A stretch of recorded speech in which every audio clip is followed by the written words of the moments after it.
avec d'autres. Il était essentiel pour lui d'entendre les personnes concernées.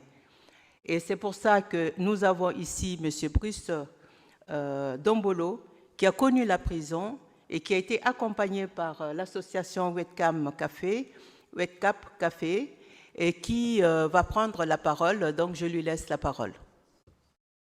Merci.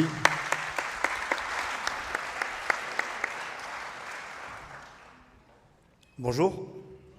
Donc, moi, je m'appelle Bruce. Je totalise au total 10 ans de prison.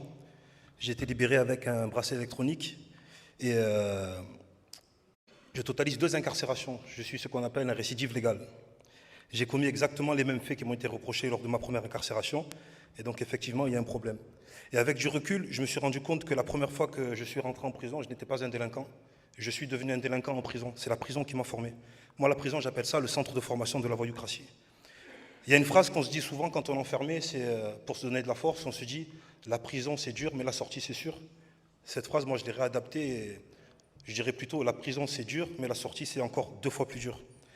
Moi je me suis battu au total pendant 10 ans pour en sortir et aujourd'hui je me rends compte que je me bats 2 fois encore plus pour pouvoir m'en sortir.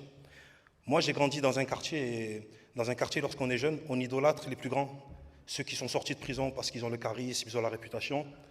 Et ces gens-là ont la maladresse de nous montrer le côté positif de la prison, dans le sens où oui, maintenant ils ont un nom, ils sont respectés. Et donc moi j'ai grandi dans cet élan, et c'est ce qui a fait que j'ai pas eu peur de la prison.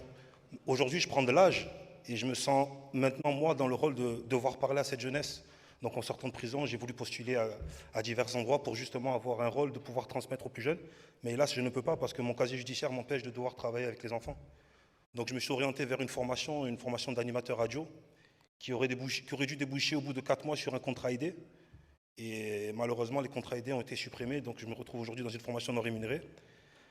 Et donc, la solution pour moi, c'était d'aller m'orienter vers le marché du travail, mais hélas, moi, je ne suis pas prêt à supporter le regard, les avis des gens, les préjugés.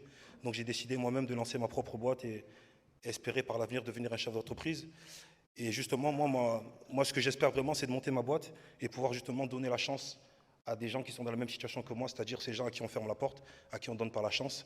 Et donc voilà, j'espère pour moi que ça va le faire. Et c'est important pour moi que de faire passer ce message, même si mon but à la base c'était de parler devant des enfants. Mais bon, voilà, j'espère qu'à l'avenir, on me donnera cette opportunité parce que je pense que le travail doit se faire avec la jeunesse à venir. Parce qu'on a beau pointer du doigt ceux qui sont en prison en espérant qu'ils restent le plus longtemps possible.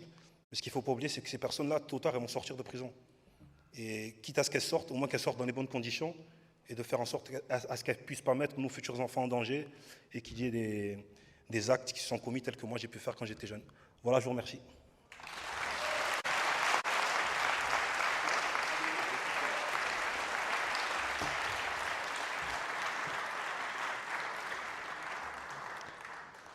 Madame la garde des Sceaux, Monsieur le Président, Messieurs les membres du Conseil, Monsieur le Directeur de l'administration pénitentiaire, merci Bruce